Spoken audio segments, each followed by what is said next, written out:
حکم ارشاد فرمایا۔ اس لیے ہر انسان پر لازم ہے کہ وہ اپنے مالک کے حضور اپنا سر جھکائے اور ساتھ اپنے والدین کے ساتھ عاجزی انکساری کے ساتھ پیش آئے۔ مشکوٰۃ شریف میں حضور علیہ السلام نے فرمایا، حدیث پاک حدیث مبارکہ موجود ہے مشکوٰۃ شریف میں، حضور علیہ السلام سے عرض کیا گیا، یا رسول اللہ صلی اللہ علیہ وآلہ وسلم، من احق بحسن صحابتی، کہ حسن سلوک کے اعتبار سے زیادہ حقدار کون ہے؟ نبی کریم صلی اللہ علیہ وآلہ وسلم نے فرمایا، امو کا، تیری ماں۔ پھر عرض کی، یا رسول اللہ صلی اللہ علیہ وسلم، حسن سلوک کے اعتبار سے زیادہ حقدار کون ہے؟ دوسری مرتبہ نبی کریم صلی اللہ علیہ وسلم نے فرمایا، امو کا، تیری ماں۔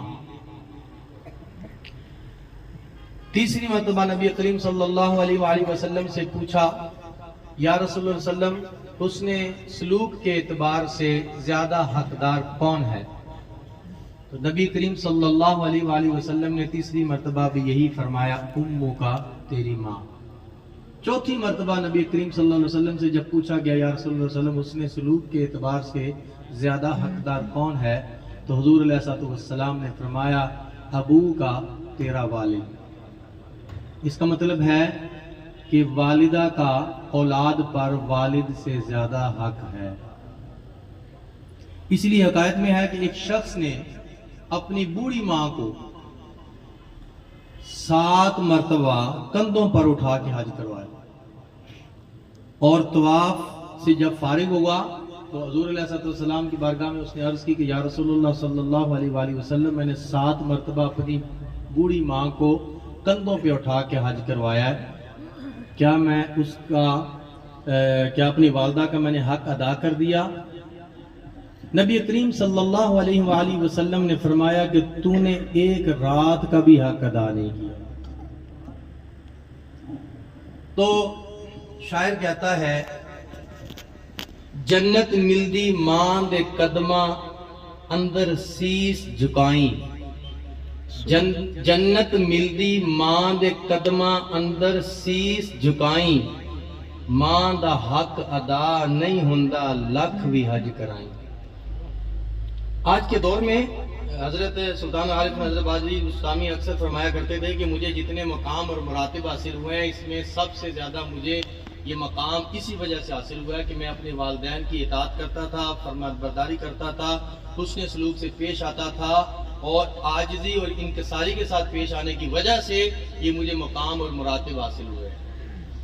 آج کے دور میں سوشل میڈیا کو دیکھا جائے، عجیب فضا ہے اور دکھ ہوتا ہے دیکھ کر۔ ایک بندہ بات کر رہا تھا کہ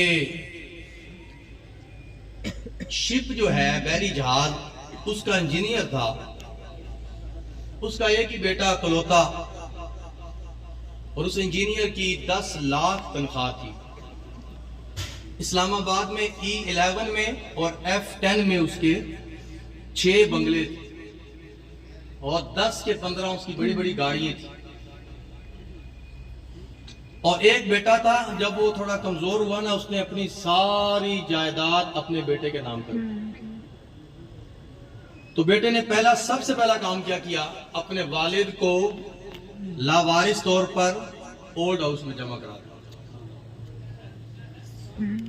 اور وہ بندہ تقریباً 1.5 سال اولڈ ہاؤس میں رہا، اس کا والد۔ شروع میں اس کا بیٹا جمعے کو جاتا، 15 دن کے بعد جاتا، مہینے کے بعد جاتا، اور آہستہ آہستہ اس نے وہاں پہ جانا بھی چھوڑ دیا۔ ایک دن اس آدمی کی طبیعت خراب ہوئی تو ڈاکٹر نے چیک کر کے کہہ دیا کہ اس بندے کا اینڈ ہے اور اس کا بچنا مشکل ہے۔ تو اولڈ ہاؤس کے ایڈمن نے اس لڑکے کو کال کی کہ آپ کے بابا کی طبیعت خراب ہے، آپ ان سے مل لیں۔ تو وہ جب اپنے باپ سے ملنے آیا تو باپ نے کہا، بیٹا میری یہاں طبیعت خراب ہے، میں یہاں نہیں رہنا چاہتا، بلکہ مجھے اپنے پاس لے کے جاؤ گھر میں۔ تو بیٹے نے کہا، بابا میں گھر میں اکیلا ہوتا ہوں، آپ کا کیسے خیال رکھوں گا، آپ یہیں رہیں، آپ کا اچھی طرح خیال ہو رہا ہے،